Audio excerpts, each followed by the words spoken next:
Does anyone have any questions they'd like to ask? I do. Steve? I have a question for the mayor. Yes, Mayor, at your State of the City, it was all about connectivity. he was. You know, Still is. 100%. That was the issue. I covered another State of the City where there was zero coverage of connectivity and high speed and broadband, etc. I asked the mayor afterwards, why not? And he said, well, in the northern part of the city, everything's fine. We've got high speed internet. South part of the city, there was a problem during COVID, but we put hotspots on the school buses.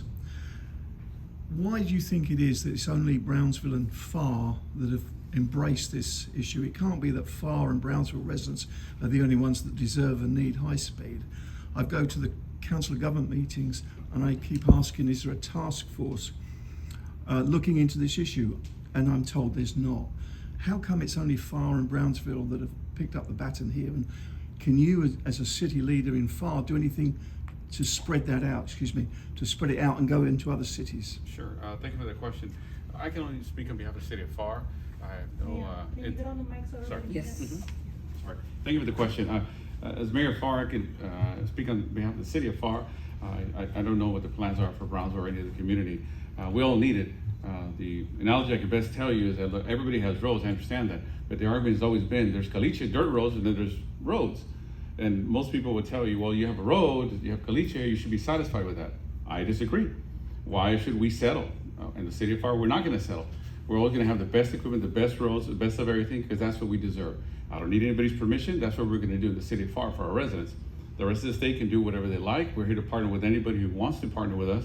If there be an expansion of the network, we're going to do the expansion of the network. If that means we fund it, that means we fund it. Whether the federal government or the state of Texas, whatever programs they may have, as I stated before, with or without you, we're doing it. We're not here to ask people for handouts. We're not here to beg anybody for any permission. We're here to do what's best for our community, and that's what we intend to do, and we'll continue doing it. I'm hopeful that the rest of the cities around the area will coalesce around the idea that that's what their residents deserve. But again, I don't speak for them. They have their priorities of what they want to do. We are going to be hopefully working with that network out of Brownsville and hopefully BTX and some other entities for the betterment of our communities. So we're very proud of what we're doing in Pharr. We're going to keep moving that forward and looking forward for expansion. And I will say that Cameron County, Hidalgo County, they're doing their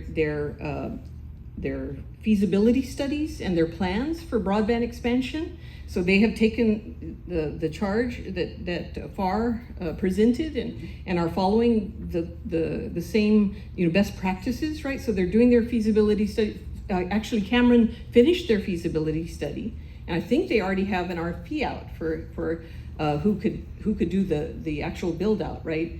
And then Hidalgo County is undergoing theirs right now. So other communities are learning from Pharr, and certainly Brownsville chose another model, and they're learning from both, and they have set the standard. And so there is this coalition that is forming, I guess you could say, because we know that that's the way we're going to be competitive for grants. We don't have a regional authority here, like the Delta Regional Authority or the Appalachian Regional Authority. We have ourselves to come together as partners, and we're seeing that now. And it helps to have models, and the city of Pharr, for example, is always willing to sit with communities to come to conferences and teach about what they're doing, what they learned and what they're learning as they go forth. So we can't underestimate this region. They are coming together. I'm working with many of them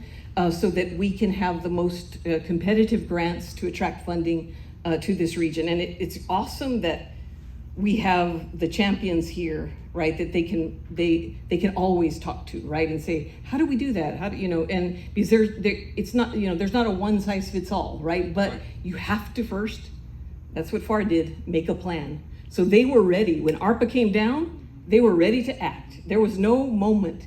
And when I talked to the Ford Foundation, they were like, wow, that's amazing. Why haven't other communities jumped like that with well, you have to have the feasibility study and the plan done, right? So they're definitely following the best practices that have been modeled, and just seeing ourselves, as a region and a regional force, that is going to be very powerful and persuasive to both, the IIJA, the Infrastructure Investment and Jobs Act funding, as well as for philanthropies, right?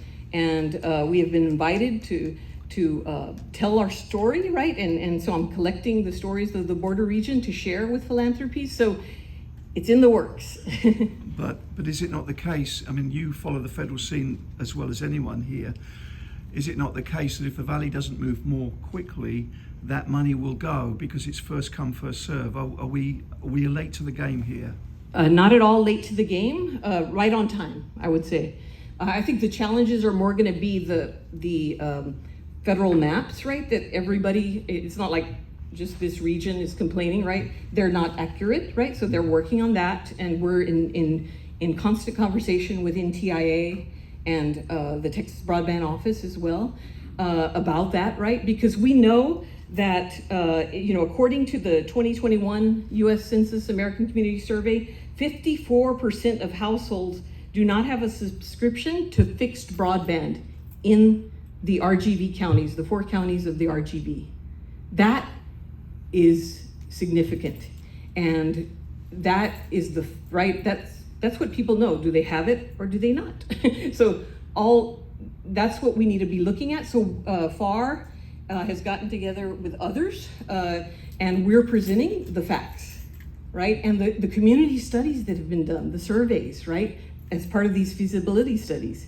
Even the UTRGV did a survey of their students during COVID to see who would be able to transition to remote learning. And it was almost 50%. It was 40-some% right now. I lost the number, but that did not have access to the internet at home. That was very disturbing for the officials there, right?